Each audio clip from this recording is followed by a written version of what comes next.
Estimados amigos, muy buenas tardes. Les damos la bienvenida a la segunda plenaria del Reencuentro Clérico-Laico. La plenaria actual, la temática es la situación de la Iglesia en Sudamérica, proyectos y perspectivas. Vamos a llamar para que se acerque el padre Gabriel Díaz, está aquí, y haga a leer un mensaje.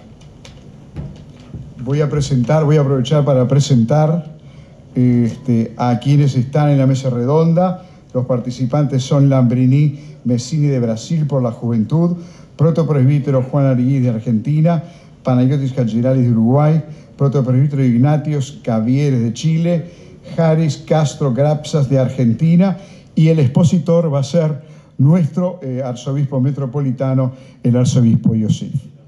Tiene la palabra.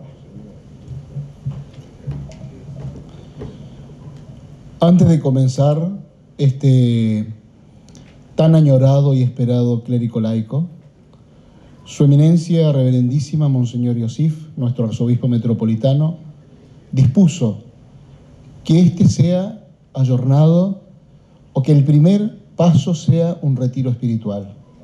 Por ello, los sacerdotes, junto a nuestro padre y arzobispo, nos hemos reunido y como fruto de esa reunión, el presente documento, que surge con el máximo del esfuerzo, del sacrificio y sobre todo de la oración de la Iglesia, para entregar a todos y cada uno de ustedes. Mensaje del clero de la Arquidiócesis Ortodoxa de Buenos Aires y Sudamérica en ocasión del retiro espiritual, previo al reencuentro clérico-laico, Montevideo, Uruguay, este año.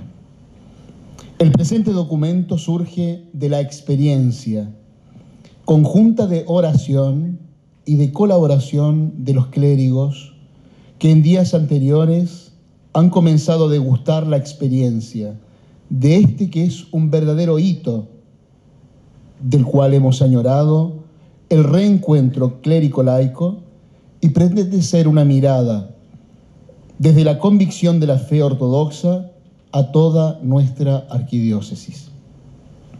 El Santo y Gran Sínodo de Creta del año 2016 nos recuerda que la transmisión del Evangelio según el mandamiento de Cristo, id pues y haced discípulos a todas las naciones, bautizándolos en el nombre del Padre, del Hijo y del Espíritu Santo, enseñándoles a guardar todo lo que he mandado a vosotros. Es la misión diacrónica de la Iglesia. Asimismo, nos advierte que esa misión debe llevarse a cabo a la fuerza ni a través de diversas formas de proselitismo, sino con amor, con humildad y respeto hacia la identidad de cada persona y la particularidad cultural de cada pueblo. Como miembros de la Iglesia una, santa, católica y apostólica, la Iglesia Ortodoxa, tenemos la grave responsabilidad de contribuir a esta urgencia misionera, en esta tónica que reverbera en toda nuestra tradición milenaria. La Iglesia Ortodoxa no es una pieza de museo, como hemos recordado en estos días, que propone prácticas extemporáneas. Muy al contrario, es un lugar vivo de encuentro y de relación. Desde los seres humanos se desarrollan espiritualmente y por ello hace suyo sus problemas, las preocupaciones y las ansiedades de todos y contribuye a resolverlos multidimensionalmente y lleva tanto palabras de consuelo y paciencia como amor en la práctica. Enseña que si la preocupación por el propio sustento es una cuestión material, la preocupación por la alimentación del prójimo es una cuestión espiritual. Ejemplifica cómo se debe articular lo visible con lo invisible. Pues si un hermano o una hermana están desnudos y carecen del sustento diario, Y si alguno de vosotros les dice, id en paz, calentaos y hartaos, pero no les dais lo necesario para el cuerpo, ¿de qué sirve? Por fin, la Iglesia nos exhorta a una praxis integral que, según la historia demuestra, nunca ha estado limitada al interior solo de nuestros templos. Nuestro subcontinente ha ido tras distintos problemas, los cuales también han sido tratados en estos días, mediante diversos procesos truncos. No alcanzó el desarrollo del primer milenio, ni la igualdad del segundo. No pudo consolidar una autonomía como tercer mundo, ni integrarse ventajosamente en la globalización. Naturalmente, tampoco podemos saber a qué disputa se verá sometido en la actual transición hacia un orden multipolar. Así el presente, complejo y a la vez desafiante, nos enfrenta en un área de gran heterogeneidad geográfica, desigualdades flagrantes, donde todo está aún por hacerse. La imprevisibilidad política relacionada a una corrupción flagrante, incertidumbre económica y desarticuladas alternativas de paliar, pues estas situaciones crean depresión y miran sistemáticamente el tejido social. ¿Quién en esta Sudamérica no sería confortado al saber que la expectativa de un mundo de paz, de justicia y de amor no es una utopía? Pues no lo es, sino que es la sustancia de las cosas esperadas, alcanzables por la gracia de Dios y la lucha espiritual del hombre. Esto profesa nuestra Iglesia. Nuestra tarea es, pues, llevar esta certeza de la fe y dar testimonio de ella en cada aspecto de nuestras vidas. La diáspora helénica ha traído inestimables tesoros a estas tierras, sin duda. Una de ellas es nuestra ortodoxia.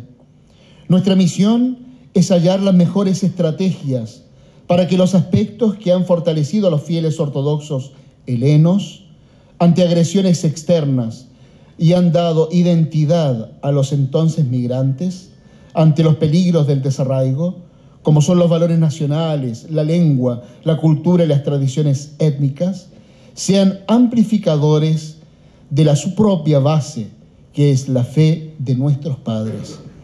Afirmamos entonces la herencia y nos comprometemos a expandir con todos los medios y fuerzas la riqueza del Evangelio, de la Buena Nueva, que la resume y la proyecta en la profundidad de su contenido.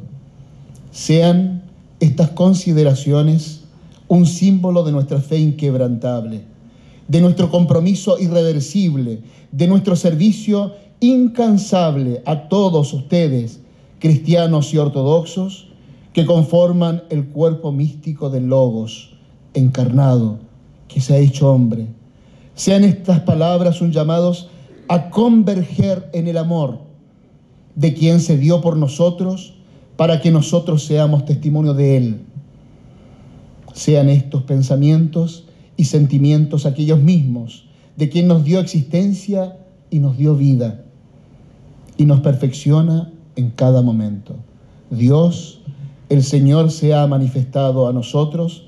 Bendito sea el que viene en el nombre del Señor. Feos Kyrios que epefanimin, evlogimenos o erjómenos, en onómati Kyriou. Damos entonces este mensaje de parte de todo el clero, en primer lugar de su eminencia Monseñor Iosif y de todos vuestros sacerdotes.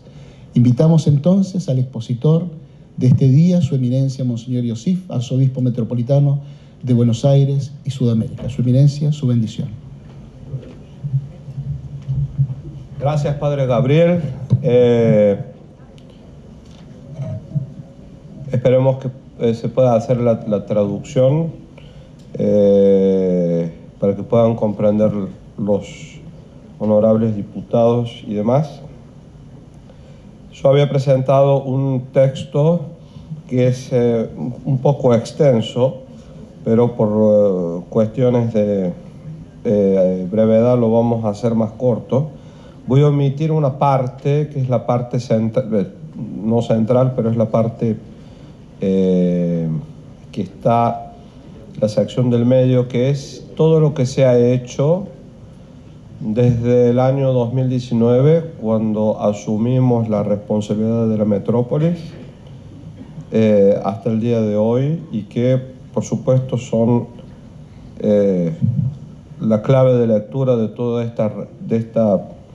de este proceso de readaptación que comenzamos a hacer desde entonces.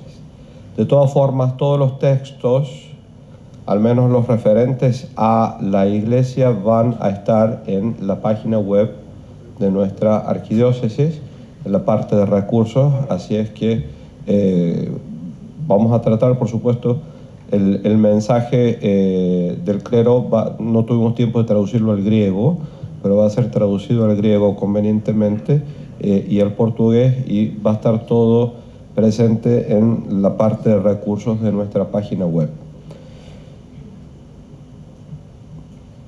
La introducción de este, que quiere ser el disparador para el subsiguiente diálogo, dice: hacia la construcción de una iglesia local consciente de su propia hipóstasis y misión. América del Sur es un universo único y complejo que presenta particularidades e idiosincrasias propias y exclusivas entre la homogeneidad y antípodas paradójicamente irreconciliables. Esta realidad multidimensional requiere que el trabajo de la Iglesia Ortodoxa y particularmente de nuestra arquidiócesis se adapte constante y simultáneamente a estas particularidades. La Iglesia Ortodoxa y especialmente el Patriarcado Ecuménico es una organización viva y dinámica que actúa y coopera en diversas regiones del mundo, protegiendo y promoviendo la personalidad histórica, cultural, económica y nacional de cada país, de acuerdo con el espíritu de universalidad del cristianismo genuino, que permite esta sagrada flexibilidad. Esta actitud de la tradición del cristianismo más legítimo necesita tomar forma en América del Sur, aquí y ahora, porque simplemente no hay tiempo. Como ya mencioné, América del Sur es un microcosmos peculiar y multidimensional que se refiere y se relaciona con la misma complejidad con el resto del mundo, especialmente a través de una institucionalidad, por supuesto, hoy siempre en crisis. La jurisdicción espiritual de nuestra arquidiócesis coincide con esta singularidad multidimensional en muchos sentidos. La coincidencia en cuestión propia de la dinámica de relacionamiento y eventual cooperación debe realizarse como un evento activo, como un proceso recíproco, y debe producir una mutualidad relativa entre el campo de acción y la acción y el actor. La extensión y las dimensiones geográficas no son la única dificultad en América del Sur para nuestra jurisdicción. Una multitud de países con mentalidades y personalidades diferentes, desde su geografía física hasta su idiosincrasia política, económica y cultural, dan el cuadro final de una región caracterizada por el concepto de potencial. Para ser aún más claro, en la infraestructura y tejido social de América del Sur coexisten dos conceptos, y esta coexistencia es la motivación de toda actividad de las personas como miembros de una sociedad con pasado, presente y sobre todo con futuro. La diada conceptual dificultad-posibilidad caracteriza a las sociedades en cuestión, así como a sus actividades, a lo largo de la historia en este rincón de la tierra. La Iglesia Ortodoxa en América del Sur, ya con 100 años de experiencia como madre perspicaz y compasiva, ahora debe armonizarse y adaptarse sin más a esta realidad. Esta ortodoxia peregrina en el sur existencial del mundo siente y experimenta diariamente la carencia de todo tipo y forma como una dificultad, pero también se esfuerza y lucha con plena conciencia de que hay perspectivas es decir, con la fe de que hay posibilidades. La historia avanza y gradualmente limpia la memoria de la región de traumas pasados relacionados a una religión opresora y conquistadora. La Iglesia Ortodoxa, muy lejos de aquel esquema, aún por depurarse y superarse, debe finalmente ser introducida en la estructura de la historia misma de la región como una entidad más dentro del tejido social de la misma, como un sistema genuino en toda su dinámica, pero a la vez local en cuanto parte activa e integral, presente y coexistente en una organización social multidimensional, sobre todo cooperando en sus diversos procesos y manifestaciones endógenos, los cuales son culturales y espirituales de este tejido social sudamericano. La Iglesia es la comunión de santos insertos en una dimensión social concreta. Estas dos dimensiones interactúan y forman una entidad nueva, común y multiforme, un organismo vivo alimentado por la interdependencia, ahora existencial, creada muy libremente por la coexistencia material. Entonces se erradica toda forma de exclusión y división.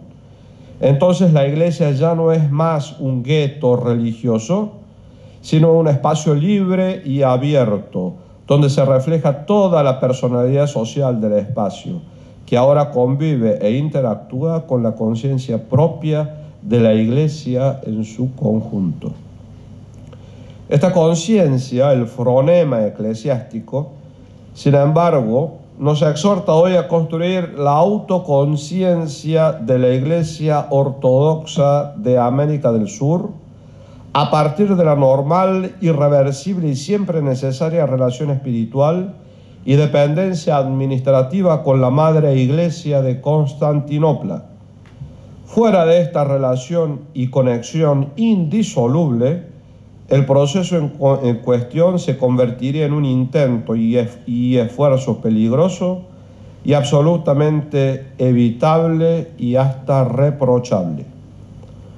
Por eso el esfuerzo para ser genuino y eficaz tiene una doble dirección. Por un lado, la integración absoluta de la institución eclesiástica en la vida de las sociedades de los países de la jurisdicción, a través de la natural inserción en la vida de sus propios fieles que integran estas sociedades, y por el otro lado, el fortalecimiento de los fisiológicos lazos espirituales y, claro, administrativos con el centro de la ortodoxia, con el FANAR. Esta doble dirección del trasfondo conceptual de mi misión como pastor de la región se irá implementando paulatinamente, luego de identificar una serie de prioridades para la propuesta de planeamiento ejecutivo que aquí se presentan inicialmente y que deberán ser aplicadas de manera sistemática y orgánica en los diversos campos de la pastoral espiritual y acción administrativa de la arquidiócesis a largo, mediano y corto plazo. Simplemente voy a mencionar de esta sección del discurso que no voy a leer, que hemos observado y hemos individualizado todas estas áreas, y estas áreas en las cuales ya se han comenzado a hacer acciones concretas son el área espiritual, pastoral, misionera, catequética, educativa, administrativa, económica y financiera. Sigue en esta sección la descripción de lo que se ha hecho hasta el momento, que por supuesto no lo voy a leer, y vamos a pasar a la parte que dice patogénesis frontal de los desafíos para los traductores. Todo lo anteriormente descrito, que no fue leído, someramente es solo el principio de un proceso que tiene principio, valga la redundancia, pero no fin, puesto que somos bien conscientes de las debilidades y de los desafíos pastorales y misioneros a los que nos enfrentamos y nos hemos de enfrentar. Evidentemente nos encontramos en una crisis epocal sin precedentes que presagia aún cambios más graves y profundos a todo nivel y a escala mundial. Si quisiéramos justificar la falta de demanda en los servicios espirituales de la Iglesia invocando el secularismo, creo que hoy seríamos extemporáneos. El secularismo ha sido desplazado por un ateísmo recalcitrantemente pragmático, lo cual produce una evidente indiferencia por las cosas espirituales. Lamentablemente hoy el debate de corte cuasi filosófico, y por ello improcedente para nosotros, oscila entre una religiosidad institucionalizada y vetusta que sin solución batalla contra su némesis, que es la supuesta espiritualidad, expresión diluida en un sincretismo feroz que opera necesariamente ex conveniencia, sobre todo desde la ejecución ético-moral de sus contenidos, es decir, con un criterio religioso invertido, pero siempre dentro del mismo esquema. En otras palabras, se trata de un círculo vicioso. Infelizmente, la institucionalidad religiosa, como toda clase de institucionalidad a nivel global, está en crisis. La humanidad está en crisis, claro, y esta patología se ha generalizado y avanza vehementemente mientras las denominaciones cristianas clásicas ven su retroceso en detrimento de organizaciones religiosas con perfil neopentecostal que predican una pseudo-teología de la prosperidad. 2. Movimientos espiritualistas de diverso corte sin referencia alguna a instituciones legítimas, aunque la legitimidad misma está en tela de juicio hoy en día. Y 3. Proliferación de gurúes, ahora llamados couch ontológicos, que lideran grupos de diversa índole y dudosa procedencia y objetivos. La confrontación quiménica religión versus espiritualidad es el caldo de cultivo para la proliferación de un individualismo pseudo-esotérico y necesariamente pseudo-espiritual que bien se acomoda a la época de la autonomía espiritual como reacción casi natural a siglos de sometimiento a una religiosidad opresiva y depresiva. A la antigua religión, muchas veces como expresión étnica y folclórica presente en el inconsciente colectivo de los pueblos, se opone la nueva y global, que es el liberalismo espiritual, o dicho de otra manera, la más tremenda de las indiferencias a nivel existencial, que promete libertad y felicidad sin siquiera saber qué son, en un marco donde ambas son necesariamente improcedentes e imposibles de realizar. En este panorama descrito someramente, ¿cómo hemos de actuar? Piense que como arzobispo he sido enviado para sembrar. No sé si he de ver algún tipo de frutos. Tampoco es el objetivo. Vamos a seguir sembrando en el alma de los que nos permitan ofrecerles la prenda, con mayúscula, y parakatathiki, que nos legaron nuestros padres. No hemos de cambiar ni una iota de aquella, pero sí hemos de hacer lo necesario, todo lo necesario, para adaptarnos sin alterar ni degenerar el mensaje. Hemos de utilizar todos los medios legítimos a nuestra disposición. Seguiremos con esfuerzo con nuestro programa de prioridades que está naturalmente centrado en las nuevas generaciones. Es una prioridad pastoral imperiosa encontrar nuevas estrategias para atraer a los jóvenes que tienen diferentes y novedosas maneras de pensar, relacionarse, comunicarse y desarrollarse. Y por supuesto tenemos que aprender de ellos. La clave, a mi modesto entender, es la apertura cardíaca y espiritual. La Iglesia, los sacerdotes, debemos aprender a escuchar con resiliencia y en vez de imponer sin razón. Es menester cultivar la cultura del diálogo abierto y sincero. Es hora de salir a encontrarnos a nosotros mismos como si nosotros fuésemos propiamente la dracma extraviada.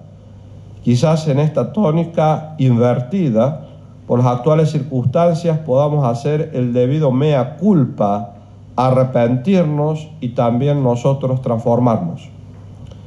Evidentemente la labor no es de estrategia mediática, ni de marketing, ni de ningún medio de manipulación.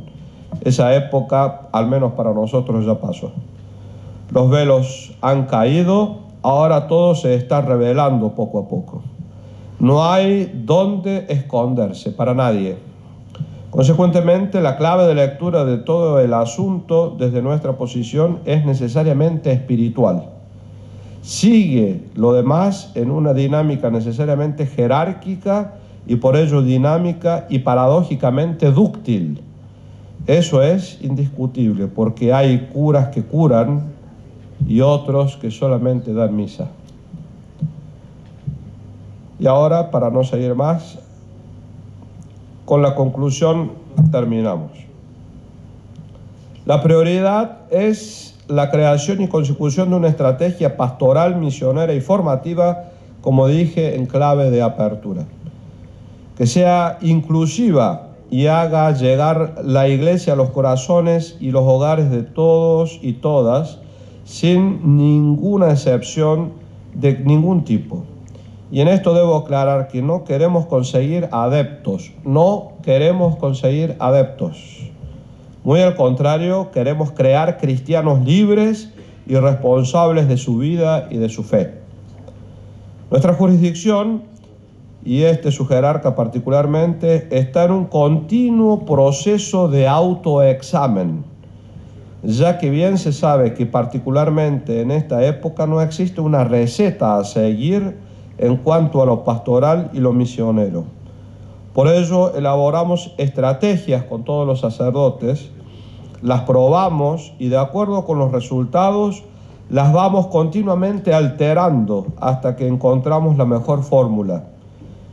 Esto a todo nivel, a nivel litúrgico, pastoral, misionero, catequético, formativo, etc. Esta apertura de la que hablamos evidentemente evoca una actitud dialógica a todo nivel. Dialógica y, claro está, nuevamente subrayo, inclusiva. Todo ello habla de una capacidad de adaptación que implica un ejercicio de flexibilidad que no siempre ha sido natural en nuestra institución y debe ser llevado a cabo de la manera correcta, a fin de establecer el justo, natural y correcto equilibrio entre la protección del depósito de la fe y la nueva dinámica que se quiere lograr. Este ejercicio, como antes aclaré, requiere de un fondo teológico necesariamente espiritual que los responsables estamos obligados a ejercitar. Seguiremos apostando desde la profundidad y desde la intensidad a la prioridad basada en 3 dimensiones básicas: la pastoral misión, la catequesis formación y la vida litúrgica y mistérica de todos nuestros fieles. Por otra parte, es una realidad que la viña es grande y pocos son los obreros. La prioridad basada en estas 3 dimensiones también apunta a atraer a aquellos que sienten el llamado para servir el altar del Señor. Lamentablemente, por razones geográficas, con excepciones, los sacerdotes que vienen de Grecia para servir de manera comprometida a la iglesia local es muy poca. La mayoría de los candidatos son locales y es por ello que la formación es indispensable, sobre todo una formación que poco a poco pueda tener una relativa autonomía de los centros de formación de Grecia, a fin de evitar una dependencia determinante en muchos casos. Estamos hablando no de un fenómeno propio de esta arquidiócesis, sino de un fenómeno mundial, y es por ello que prepararnos con las mejores armas posibles a los candidatos locales que hoy se están cultivando teológicamente a través de un programa que se está realizando y que está en curso, para proceder prontamente a la ordenación y a la tarea misionera. Es una convicción propia de esta arquidiócesis que el terreno eminentemente es de misión. Por eso la pastoral y la misión van siempre de la mano. Y misionar significa salir con todo lo que implica esta acción, a predicar la buena nueva urbi et orbi, sobre todo dentro de nuestras ya existentes comunidades. Y es aquí donde se une la prédica, el querigma y la catequesis, la formación, que es simplemente compartir nuestra experiencia y aquella de nuestros padres sin imponer, sin juzgar, sin limitar, sin manipular, siempre acompañando, siempre asistiendo, siempre escuchando, siempre uniendo, siempre pacificando, siempre incentivando y exhortando a cada mujer y hombre, joven y adolescente, aún a los niños, a autopercibirse en libertad y como seres creados a imagen y semejanza del mismo Dios. Nuestra prioridad es todo el pueblo de Dios. Aunque nos comprometemos a partir de ahora a intensificar nuestros esfuerzos por nuestros niños y jóvenes, no en cuanto al futuro, sino como presente, aquí y ahora de nuestra comunidad. Pero también por nuestros mayores, por nuestros abuelos y abuelas, por los abandonados, por los enfermos, los afligidos, los cautivos y por todo ser humano que requiera nuestra atención espiritual. La Iglesia, y nunca me he de cansar de decirlo, es therapeuterion, es un lugar donde las almas y los cuerpos se curan, un lugar donde curamos y nos curamos contemporáneamente, restableciendo el perdido equilibrio anímico a través de milenarias técnicas cuyos resultados hoy son probados hasta por la misma ciencia. La Iglesia somos todos, no solamente el templo, no solamente el clero, somos todos los bautizados que compartimos la misma fe y no una mera tradición étnica o folclórica. La temática no se soluciona con traer más gente a la misa.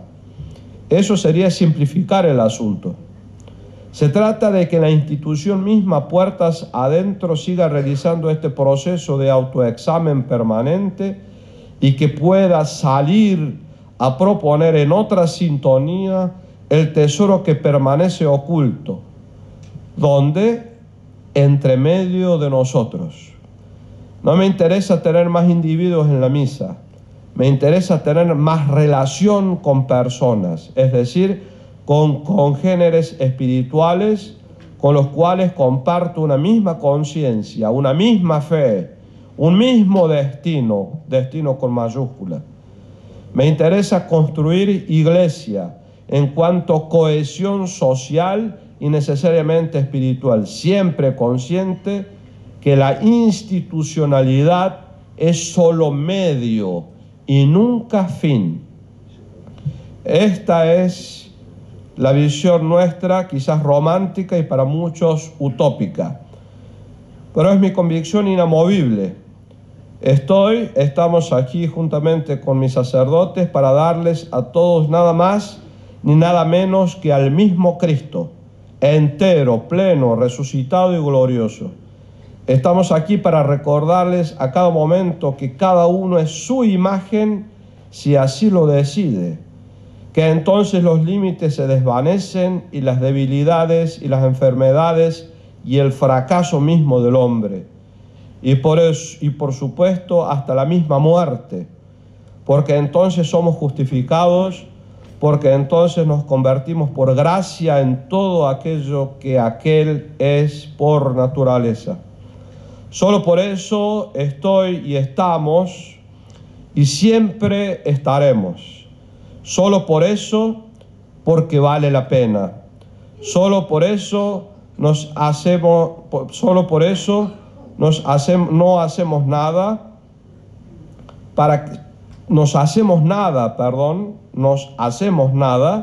para que Él sea todo en ustedes y en nosotros y en toda la creación. Por ello y nada más que por ello.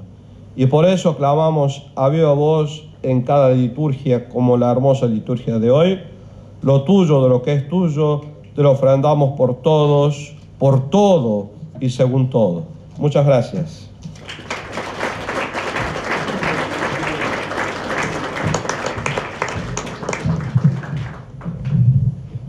Su Eminencia ha expuesto de una manera maravillosa y pedagógica todo lo que son los objetivos generales y específicos de nuestra misión y particularmente el punto de inflexión que debe ser este clérigo laico.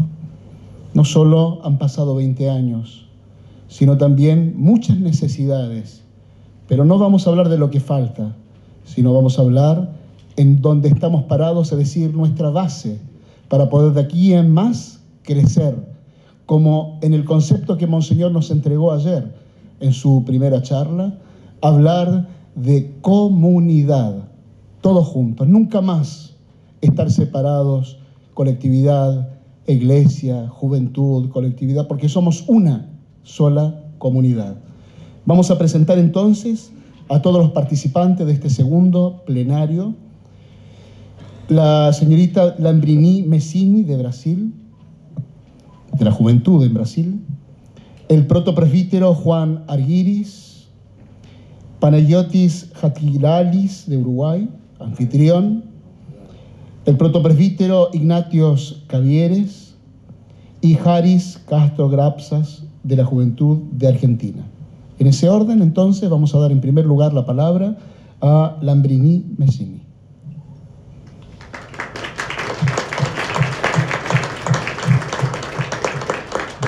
Καλησπέρα σας, boa tarde a todos. Eu acho que primeiramente a gente tem que começar destacando que a ortodoxia ela está intrínseca ao helenismo, né? E a gente tem esquecido um pouco isso. A ortodoxia, a igreja, ela está ligada à epanástase. Se não fossem os padres e todo o movimento que eles fizeram, provavelmente a gente teria demorado muito mais a conseguir a independência com a Turquia. E depois de vários anos de dominação, a gente ainda conseguiu segurar muito da nossa cultura e da nossa língua, graças também aos padres na Criftascolhar. E a gente tem que voltar a lembrar que sem a base da igreja, o helenismo fica capenga, vamos dizer assim. Fica falho. Desculpa. A gente conversou na plenária, na mesa redonda com os jovens ontem, e a maior parte da dificuldade deles era na compreensão da língua, primeiramente, e na conexão com a religião. Então, assim, como o arcebispo, o nosso reverendíssimo arcebispo falou, a religiosidade ela está muito afastada de todos, não só da juventude. Eu acho que hoje em dia todo mundo não tem mais essa conexão que se tinha talvez há um tempo atrás. Eu não sei o que exatamente aconteceu com a humanidade, mas a gente tem se afastado de algo maior que a gente precisa, que é Deus. Então, assim, sem a religiosidade, sem a ortodoxia, você não consegue viver plenamente.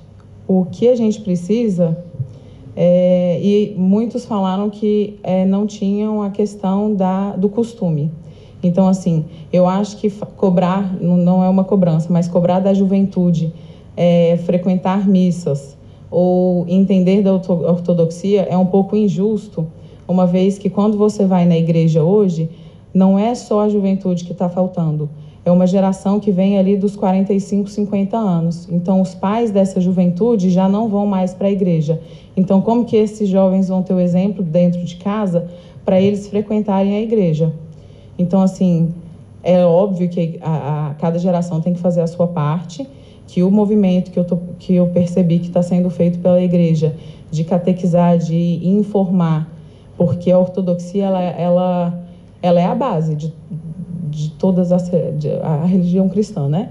Então, assim, a partir do momento que você tem clareza do que é a ortodoxia, você não precisa procurar em guru, você não precisa procurar em pastor, você não precisa procurar em nenhuma outra fonte. Você tem tudo que você precisa ali na ortodoxia. Então, o que os jovens têm falado muito, primeiro, a questão da compreensão, que tem melhorado muito esses últimos anos. A gente viu a liturgia hoje, foi maravilhosa, misturando o espanhol com o grego para ter uma compreensão maior, porque não só é grego e muitas pessoas não entendem, mas também é um grego bizantino, então assim fica mais difícil ainda. E assim os padres eles têm tentado trazer isso mais para perto da gente. Só que eu acho que tem que vir também do exemplo de dentro de casa. A partir do momento que os pais não têm ido, não tem como o jovem ir. Ontem a gente estava em mais de 100 jovens no seminário. Desses 100 jovens, mais ou menos de 30 a 40 eram ortodoxos, batizados. Quando a gente perguntou quantos frequentavam a liturgia pelo menos uma vez ao mês, menos de 10 levantaram a mão. Então isso é muito preocupante. A gente tem que ter uma ação para isso. Esse encontro foi maravilhoso. O arcebispo ele traz para a gente aqui uma oportunidade tanto de viver o helenismo quanto a ortodoxia, que relembra e toca a gente dentro do ser mesmo. Então, assim, a ação ela tem que ser feita, já está encaminhado pelo que a gente ouviu aqui do arcebispo. E é isso.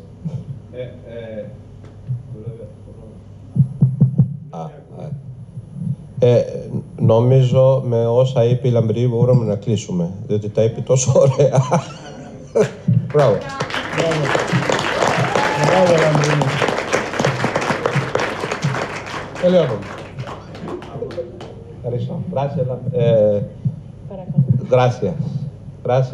Gracias por las consideraciones. Quiero decir que, por supuesto, Lambrini viene de una familia que es una familia de Brasilia, que es una familia clave, si se me permite la palabra, para la comunidad de Brasilia, porque está integrada en todas las facetas de lo que son las actividades, y es por eso que entiende de una forma empírica que lo primero que dijo, que la ortodoxia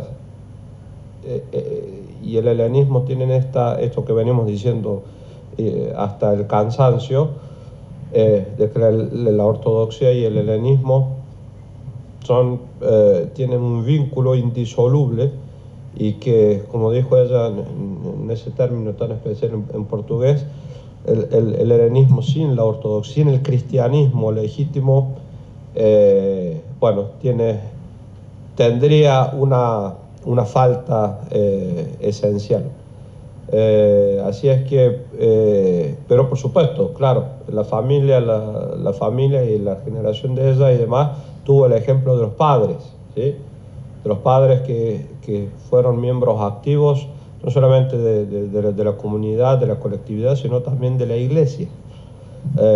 Pero bueno, eso es lo que estamos viendo al día de hoy, que, como dijo ella misma, estas últimas generaciones, no esta generación de jóvenes, sino ya a partir de los 40, 50 años, ya es una generación que no le ha dado el ejemplo a sus propios hijos de esta... porque no se trata solamente de ir a misa, ¿no? Vuelvo a repetir, la ortodoxia no es una parte más de la cultura, al lado de la gastronomía, al lado del baile, al lado de todas esas actividades, sin desmerecer ninguna de las actividades.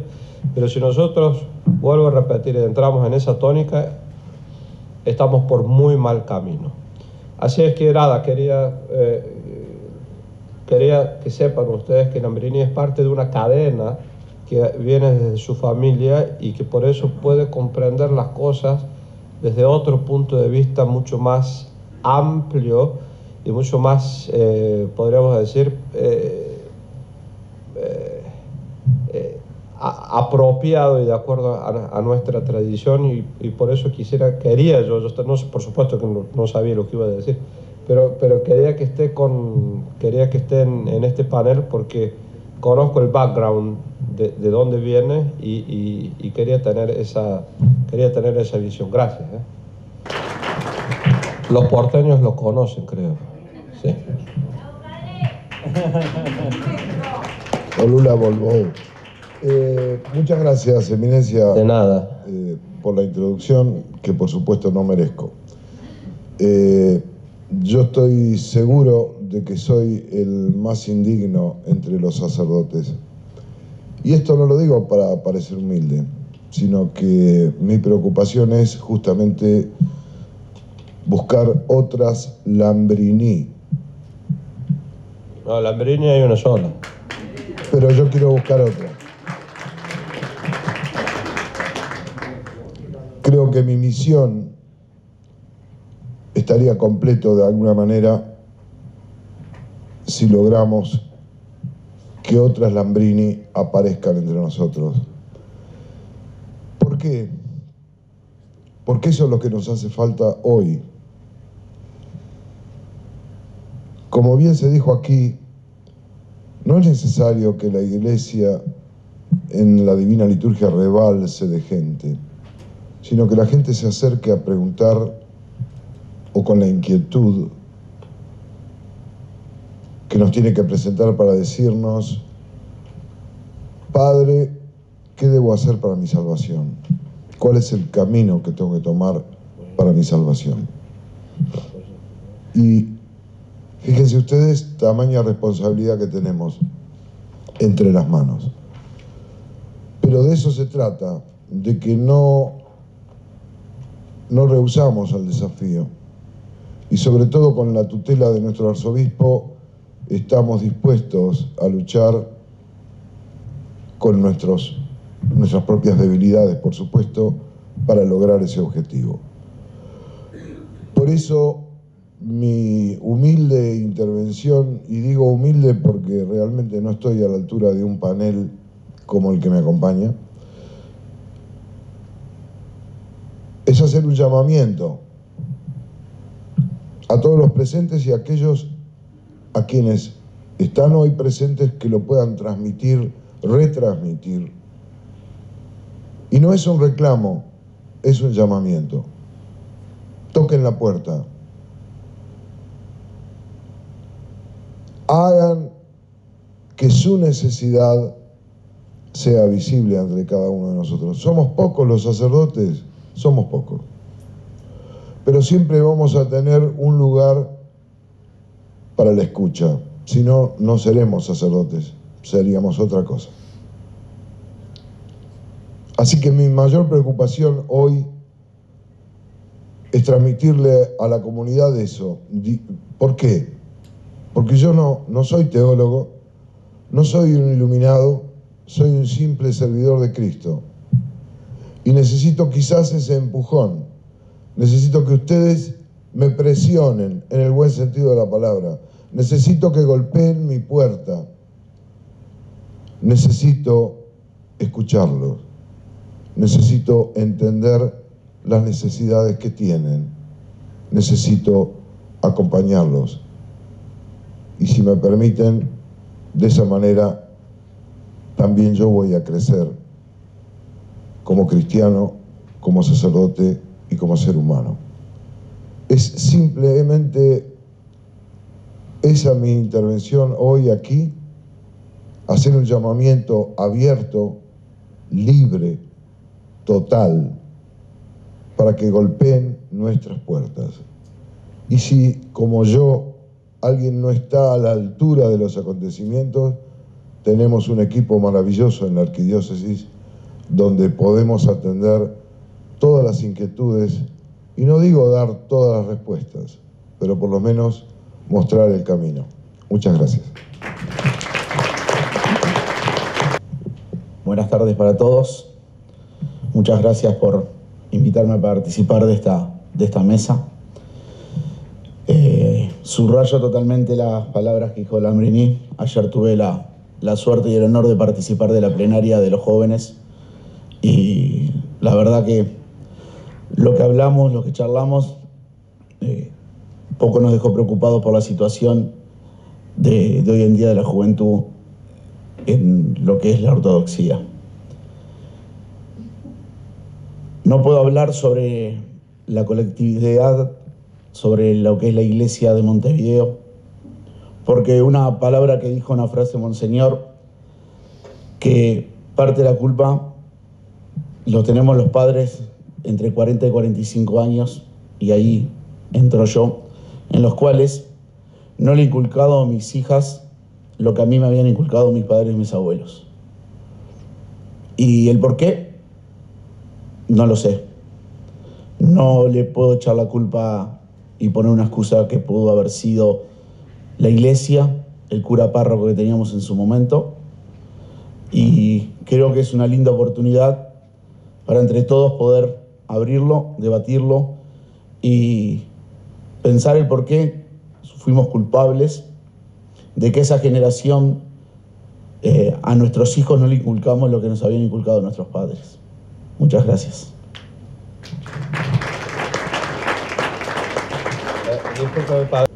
Hace muchos años atrás, Monseñor Josif institucionalizó una forma de trabajar que era el programa misionero que tenía la iglesia. Y se fue desarrollando, y especialmente en nuestro país fuimos visitando las comunidades del norte y del sur de Chile, porque Chile es un país muy largo. Fruto de ello es que después de 10 años tenemos en ese trabajo que nos hemos propuesto, en los objetivos que nos propuso en aquel entonces el archimandrita Josip Bocho, que hoy día es nuestro arzobispo, tenemos hoy día una comunidad en Antofagasta que se ha adherido en forma libre y espontánea a la ortodoxia. Y nosotros fuimos con un predicamento muy simple. Fuimos y dije yo, denme la oportunidad de mostrarles esta tradición. Denme la oportunidad de mostrarle a Jesucristo, de mostrarle y de conversar en torno a Jesucristo.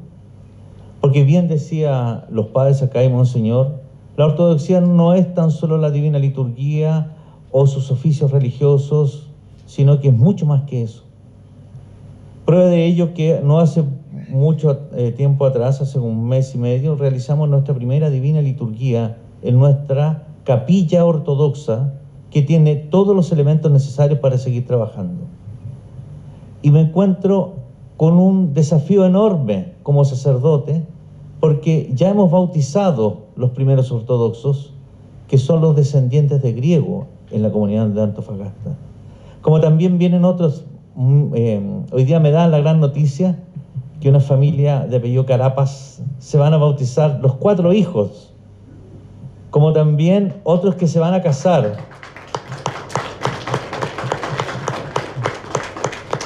Y no para ponerme en primer plano, sino que para que se den un poco cuenta que el trabajo misionero requiere de mucho tiempo, muchos años, perseverancia, constancia. Y si uno cae derrotado, se debe de levantar y seguir adelante para conseguir el objetivo de hacer más grande el reino de Dios en medio de los hombres. En Ecuador, que por su eminencia reverendísima fue también nombrado como vicario para Ecuador y Perú, también espontáneamente quieren ser bautizados ortodoxos, y ya me mandaron las fotos de una capilla muy hermosa que tienen y que están pidiendo que vamos y que vaya a realizar los primeros diálogos, porque esto es en base a diálogo. Debe haber una empatía, debe haber el conocernos, debe haber una química. Y después de ello podemos subir con la nuestra, que es con Cristo. Y es un desafío enorme la misión que tenemos también, y como también en Perú, que también es un desafío de visitar a todos nuestros hermanos griegos peruanos que están enfermos, que están desvalidos, que están con problemas. Eso es la misión que la arquidiócesis ha propuesto, en ir al fiel. Vamos a ellos, no que ellos vengan a nosotros. Y siempre pidiendo que nos den la oportunidad de poder mostrarles a Cristo, que nos den la oportunidad de ofrecerles un camino de salvación. Yo creo que este camino que la Iglesia ofrece a través de la ortodoxia, un camino muy espiritual, que está con una altura enorme, por la gracia de Dios está siendo conocido cada vez más en medio de nuestras comunidades griegas, ya que, si bien es cierto, tenían conocimiento como valor referencial la ortodoxia, pero hoy día está más cerca y se está materializando. Es un poco lo que les quería contar. Muchas gracias. Quiero hacer referencia, en primer lugar quiero decir que las cosas no son tan tremendas y tan trágicas. El trabajo que ha hecho el padre Ignacio, no lo digo porque esté presente, lo digo para poder ejemplificar el trabajo que ha hecho el padre Ignacio en Antofagasta. Antofagasta, una de las comunidades, es la más antigua de Chile de todas maneras, y una de las más antiguas de Sudamérica, de Latinoamérica.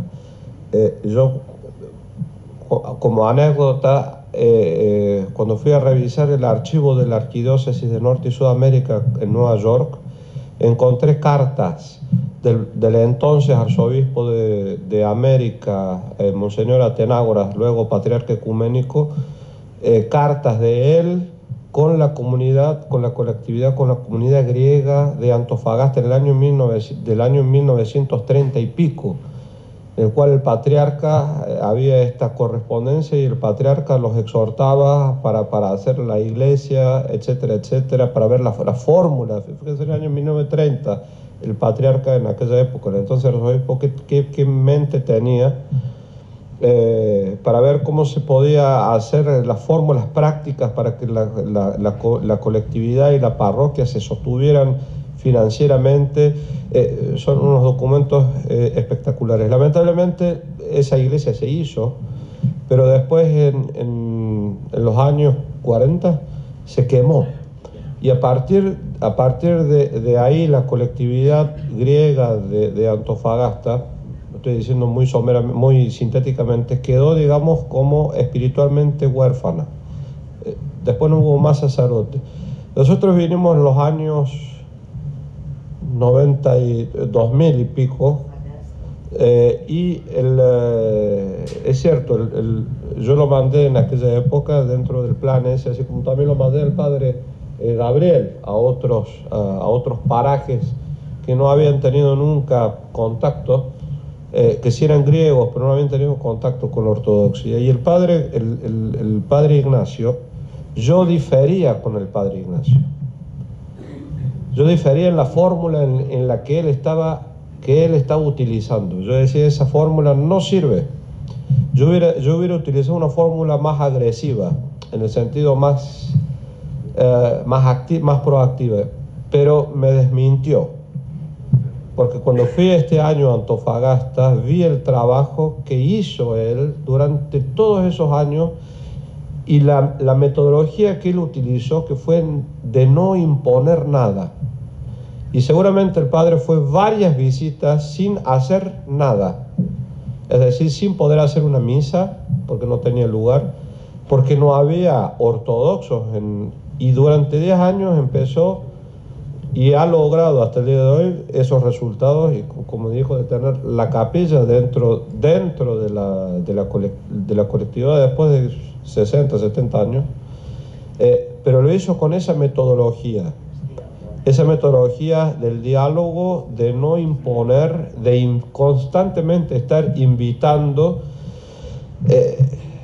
y tuvo esa sensibilidad misionera que no siempre se tiene, y esa paciencia que tampoco siempre se tiene, al menos yo no la tendría, pero él me mostró que yo estaba errado y que su metodología no solamente era buena, y era bueno porque tenía resultado.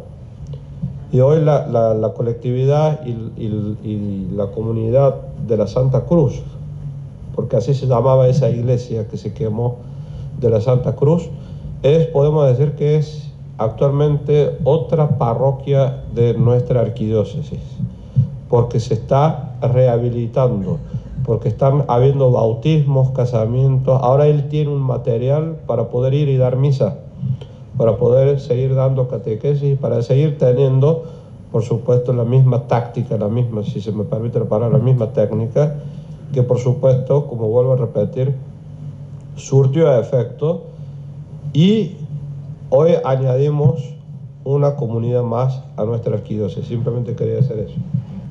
Como su eminencia lo ha mencionado, de acuerdo a las palabras de nuestro querido hermano el Padre Ignacio, las cosas no son tan terribles. Si bien es cierto, tenemos necesidades, pero también es bueno que ustedes conozcan que hay cosas muy positivas que han sucedido en estos años.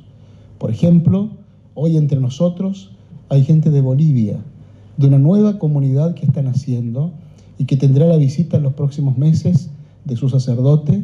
Hay una colectividad nueva que están haciendo en Tucumán, con tan pocas personas, pero está surgiendo una nueva comunidad allí. Y hay una comunidad emergente que durante muchos años ha surgido, que es la comunidad del Manzano, también en Chile, dirigida por el vicario, el Padre Ignacio, y su párroco, el Padre Cosme Correa. Damos finalmente la palabra a esta primera parte a la señorita Haris Castro Grapsas, de la Juventud. Hola, buenas tardes. La verdad que me parece que ya fueron diciendo un poco todo lo que pensamos todos, así que voy a tratar de ser breve con 2 o 3 palabritas, que una única idea que me quedo dando vueltas. Yo creo que es preocupante para todos, ya lo fuimos diciendo, tanto adultos como jóvenes, sobre todo jóvenes no estamos yendo a la iglesia. Hay que ver un poco, hay que pensar qué podemos hacer, cómo hacer para tomar por ahí un rol más activo dentro de la iglesia, y que eso invite a ir a todos los que estamos interesados en ir, pero por diferentes motivos no está pasando. Así que solo me parece que lo único que voy a decir, diferente a lo que fueron diciendo, es que estos 3 días, aprovechar estos 3 días, digamos, de tan intensos en cuanto al helenismo y a la ortodoxia, usarlo de puntapié, digamos, como para esa energía que se necesita para poder pensar y activar un poquito toda esta parte de poder ir viendo y pensando y buscando la forma de lograr participar un poco más, y bueno, eso en realidad. No más. Perdón. Sí. Agradeciendo la exposición de cada uno de ellos, vamos entonces a abrir este plenario para todos aquellos que quieran hacer una palabra, una opinión o una pregunta. Sí, buenas tardes. Soy Constantino Buquelatos, de la colectividad helénica de Buenos Aires. Escuché en la introducción a Monseñor que dijo que la secularidad borró rabiosamente, fue borrada por la ateísmo. Quisiera tener una idea, a ver por qué sucede, cómo se puede subsanar, cómo se puede volver a llamar a esa gente que dejó de participar para volver a entrar en la secularidad y participar de la iglesia. Gracias. Gracias, Juli. Sí, bueno, por supuesto, esto yo creo que son ciclos y son patologías, si se puede, sociales, que tienen su principio y van mutando poco a poco. El secularismo, por supuesto, fue la gran problemática de las iglesias institucionalizadas y clásicas a través del siglo XIX y del siglo XX. Yo creo que el secularismo, como dije en mi apertura, ya creo que ha llegado a un punto de inflexión que está hasta superado, porque existe ya una indiferencia absolutamente establecida y naturalizada sobre las cosas espirituales, sobre las cosas que tienen que ver con el alma humana, ¿no? ¿Por qué? Porque evidentemente ese secularismo impuso este pragmatismo que es claro, y que por supuesto no solamente se lo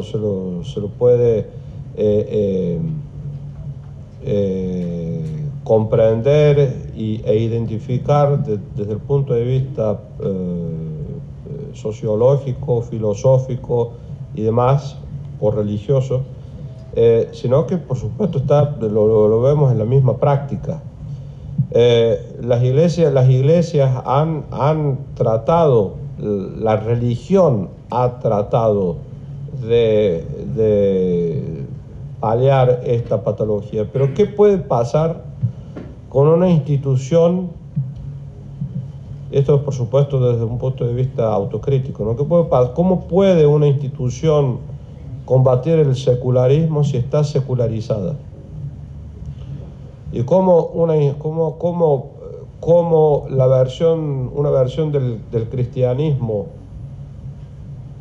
religioso, que es eminentemente religiosa, puede dar solución a la consecuencia de esta misma religiosidad. Porque no seamos ingenuos y no dejemos de ver que la Iglesia, sobre todo en el Occidente, pero también en el Oriente, la Iglesia y la institución eclesiástica, en cuanto a institución y desde esta óptica religiosa, muchas veces se ha puesto como fin y no como medio.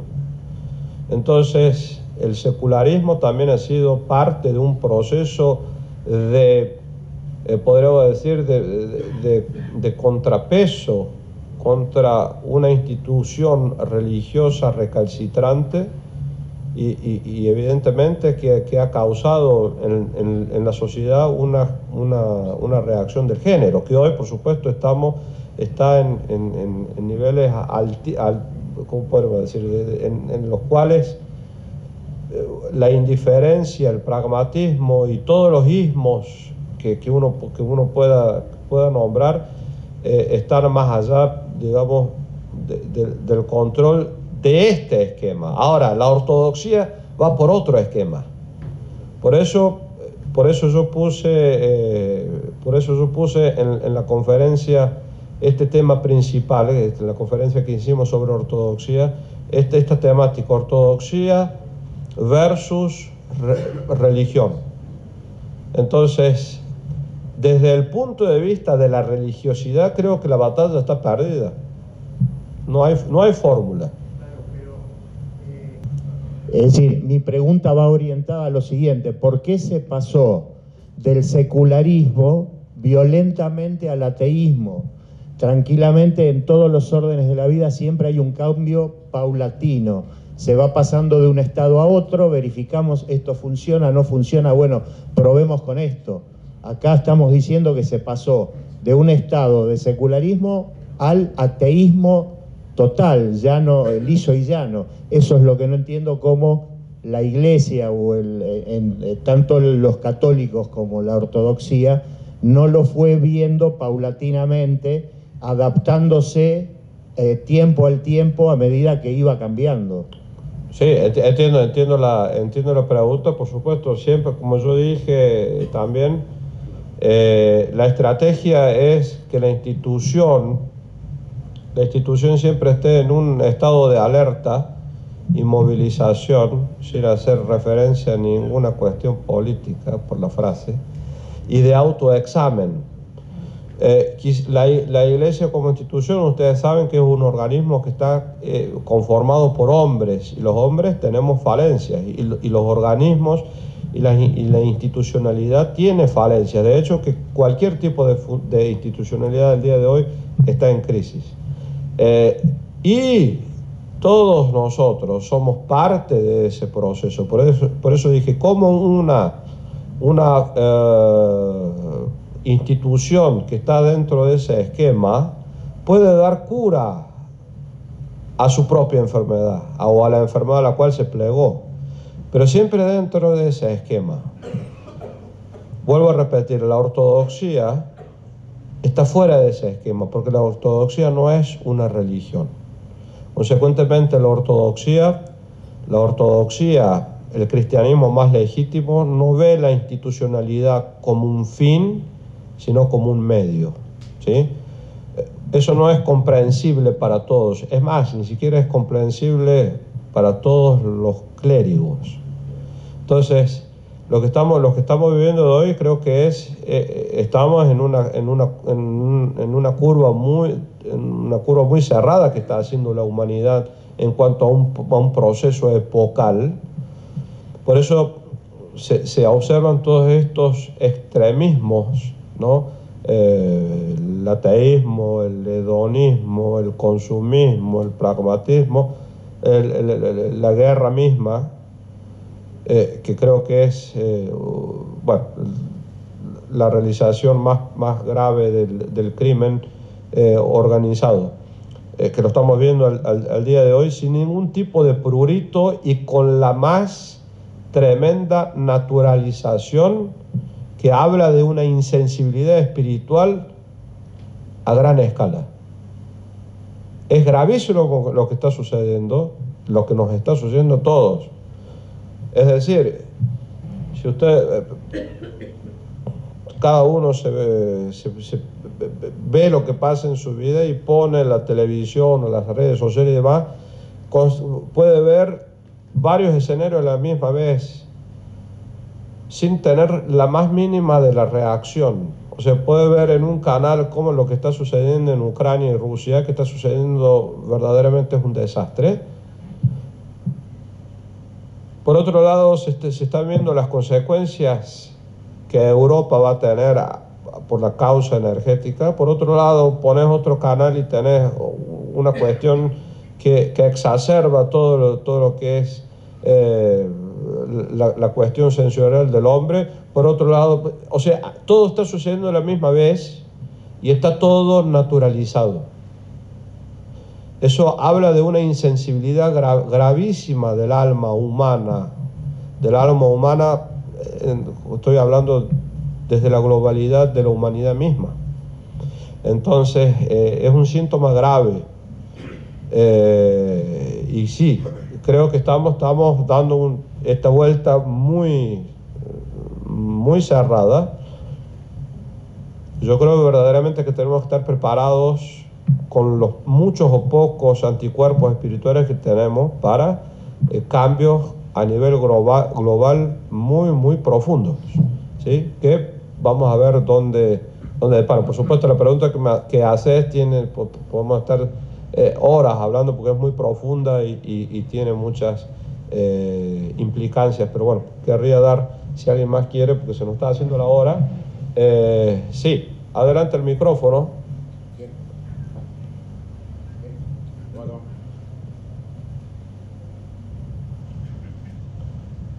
Buenas tardes, mi nombre es Estela Escobar, soy de Tucumán y quería compartir algo con ustedes, creo que es muy importante. Si bien estamos en crisis porque el individuo está en crisis, usted dijo individuo, la persona está en crisis, porque no sabe quién es y a quién seguir, ¿sí?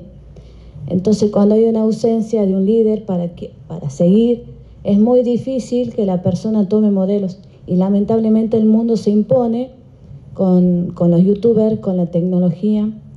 Y creo que ese proceso que habla mucho de que hace 20 años, sino que va a tener que haber un cambio importante, porque si no nos planteamos el cambio dentro de nosotros mismos, no podemos enfrentar lo que se viene, porque no va a ser fácil. O sea, la misma Escritura dice que en los últimos tiempos, antes la segunda venida de Jesucristo, iban a pasar estas cosas, que iba a haber confusión, guerra, rumores de guerra, y que el ser humano se iba a poner en contra de sus propios hermanos. Y el único remedio que hay para todas estas cosas es que la persona entienda el propósito y entienda el sentido de la familia. ¿Por qué hay tanto dolor? Porque hoy mismo la familia está destruida, ¿sí? No sé cómo lo quieren llamar, pero el enemigo mismo, ¿sí? Este enemigo que está presente y que actúa cada vez más entre los seres humanos, que cultiva el odio, la discriminación, y nos hace olvidar lo más importante, que es poder mirar a Jesucristo y su misión de que nosotros no somos seres de tiempo, por este tiempo, sino que somos seres eternos y venimos a ser probados. Cuando nosotros entendamos eso y empecemos a entender el proceso que tenemos que hacer para sobrellevar estos tiempos modernos, ¿por qué hay tantos gurús? ¿Por qué hay tantos youtubers? Porque realmente ahora esta generación necesita otras cosas que no se le venían dando hace mucho tiempo. Y ahora de cabeza y de cara nos damos contra el muro de muchas cosas que no queríamos entender y vamos a tener que sentarnos a dialogar con todas las religiones. No es algo que pasa solamente en esta iglesia, es en toda, y usted lo dijo a nivel mundial. Yo, si bien no conocía a la iglesia ortodoxa cuando era menor, no tuve la suerte, más veo las escuelas y me emociona. Me hubiese gustado conocer en su momento, pero creo que cuando vos haces la búsqueda en forma individual, el sentimiento es diferente, porque no te imponen, vos lo buscas por vos mismo. Y la verdad es la que te abre la cabeza, te cae las escamas de los ojos, y tenemos que hacer un cambio profundo todos, porque si vos no entendés quién sos, no sabés hacia dónde vas. Eso solamente quería compartir. Muchas gracias. Bueno, ¿alguien más para ir cerrando, digamos, esta plenaria 2? Cristian Prinea, director de Cultura de la Colectiva Helénica de Santiago. Gracias. Y me gustaría como verbalizar lo que iba escribiendo mientras los oía. Yo no soy ortodoxo, ni sé si alguna vez lo voy a hacer, pero tampoco sé si voy a asistir constantemente a alguna divina liturgia. Pero sí puedo afirmar que he encontrado en la iglesia, específicamente de los santos Constantino y Elena, un lugar donde he aprendido más, eso sí, en el último tiempo. Y efectivamente, como ustedes mencionaban, yo no siento culpa por no ser ortodoxo griego, pero sí siento responsabilidad en mi rol como miembro de la comunidad helénica, en mi rol como director. Al igual que ustedes, estoy totalmente de acuerdo en que hay un vínculo indisoluble entre la ortodoxia y el helenismo, y por lo mismo, hoy día creo que tenemos esa responsabilidad todos como comunidad de acercarnos a la iglesia, pero lo importante es que lo hagamos desde distintas experiencias. Yo llevo muy poco tiempo trabajando con el Padre Ignatios, pero, y aquí doy un ejemplo, Padre Ignatios nos acogió para realizar un taller con Nikos Kostakopoulos, que nos visitó a Chile y nos prestó su iglesia para hacer esta clase. Ahí, en ese espacio, llegaron a hacer clase personas que nunca habían ido a la iglesia. Y creo que ese paso es el ejemplo de que a la iglesia se puede llegar desde diferentes lugares. Y que probablemente, y aquí para cerrar, quizás muchos de ellos no van a ser ortodoxos, pero sí van a tener una relación, y ahí me tomo de las palabras de Monseñor Yosif, que para ustedes como iglesia lo importante son las relaciones con las personas, y ahí en ese lugar encontrarnos, ahí en ese lugar aprender. Para mí la iglesia sí es muy importante, no soy quizás un creyente fiel o tradicional de la iglesia, pero creo que esos son los mecanismos en los que tenemos que trabajar, en comunidad y aprovechando todas las aristas, todos los espacios, todos los ejes que tiene la iglesia, porque de seguro en esos lugares está la conexión con las personas. Y lo que estaban recién mencionando, esta cosa de hoy día tenemos mucha información, mucho interés, muchas creencias. Bueno, de seguro, la iglesia ortodoxa tiene mecanismos, tiene lenguajes, tiene historias, elementos que nos van a permitir a todos los que estamos acá y a los que no conocen tanto la iglesia encontrar un punto en común y acercarnos así a la iglesia. Eso. Muchas gracias. Άρα, muchas gracias. Είναι γνωστό ότι η Ουρουγουάη είναι μία από τις πιο παλιές απόλυτα κοσμικές χώρες της Λατινικής Αμερικής. Είναι πάνω από 100 χρόνια που έχει θεσπιστεί αυτό το πράγμα και μάλιστα προβάλλεται ως προϋπόθεση για την ενότητα της χώρας το γεγονός της απόλυτης ανεξιθρησκείας. Ήθελα να ρωτήσω λοιπόν εδώ κάποιους φίλους από την Ουρουγουάη εάν αυτό έχει κάποια επίπτωση στην ελληνική κοινότητα και στην σχέση της, ας πούμε, με την Εκκλησία. Εάν αυτό δεν βοηθά ή αντίθετα βοηθά γιατί συσπυρώνει. Ήθελα να ρωτήσω κάποιον από την Ουρουάη, από την κοινότητα, να μου απαντήσει αυτό το ερώτημα. Ένα προβληματισμό που έχω. Εγώ εκπροσωπώ μια γενιά διαφορετική από τις σημερινές. Εγώ εκπροσωπώ τη γενιά που οι οικογένειες ήταν ελληνικές, που η γιαγιά, ο παππούς, οι γονείς είχαν το αίσθημα, αισθανόντουσαν Έλληνες και είχαν τη χαρά που θα πηγαίναν στην εκκλησία, που οι γιαγιάδες ετοιμάζανε τον άρτο για να τον πάνε την Κυριακή στην εκκλησία, που μας πηγαίναν μικρά παιδάκια στην εκκλησία και έπρεπε να πάμε νωρίς για να πάμε στο ιερό να ντυθούμε παπαδάκια τα αγόρια. Είμαι της γενιάς της οποίας ήταν η μεγάλη συγκίνηση όταν ετοιμάζανε στις 6 Ιανουαρίου το τραπέζι με το πιάτο, με την εικόνα, γιατί θα ερχόταν ο παπάς να γιάσει το σπίτι. Δεν επηρεαζόσασταν δηλαδή? Καθόλου. Είμαι της γενιάς της οποίας θυμάμαι πολύ καλά ότι ο γερατικός προϊστάμενος που ήταν Έλληνας από την Ελλάδα επισκεφτόταν τις οικογένειες αν είχε κάποιος γενέθλια, αν ήταν του Αγίου Τάδε και είχε τη γιορτή του, αν ήταν κάποιος άρρωστος πήγαινε στο νοσοκομείο. Δυστυχώς με τα χρόνια είχαμε εποχές στις οποίες δεν είχαμε παπά μόνιμο στην παροικία και πέρασαν πολλά χρόνια. Αυτό βοήθησε ο κόσμος να απομακρυνθεί. Αυτό είναι ένα γεγονός, αναμφισβήτητα. Δεν μπορούμε να πάμε πίσω στο χρόνο να φέρουμε τις γιαγιάδες που είναι απούσες. Πού να τις φέρουμε? Σήμερα εκείνες οι γιαγιάδες που έφεραν τις οικογένειές τους στα σπίτια του, στο σύλλογο δεν υπάρχουν. Λοιπόν είναι πιο δύσκολο. Αν θέλουμε να δουλέψουμε για το μέλλον, να επανέλθει ο κόσμος και να φέρουμε τις νεότερες γενιές, πρώτα πρέπει να δουλέψουμε με τους γονείς. Γιατί οι παππούδες μας και οι γονείς μας είχαν ως προτεραιότητα να πάνε στο σπίτι τους, στην κοινότητα. Γιατί ήταν οι συμπατριώτες με τους οποίους μπορούσαν να συζητήσουν, να πούν τον πόνο τους, να νιώσουν τον καημό τους, να έχουν κάποιο στήριγμα. Δεν ξέρω αν είμαι κατανοητός με αυτό που λέω. Invitándolos a todos y a cada uno de nosotros, todos, a unirnos en el amor de Dios y a ser una sola comunidad. Agradecemos la presencia de cada uno de aquellos expositores de nuestro plenario 2 e invitamos a Panayotis, nuestro anfitrión, para que nos diga las siguientes actividades. Muchas gracias a todos.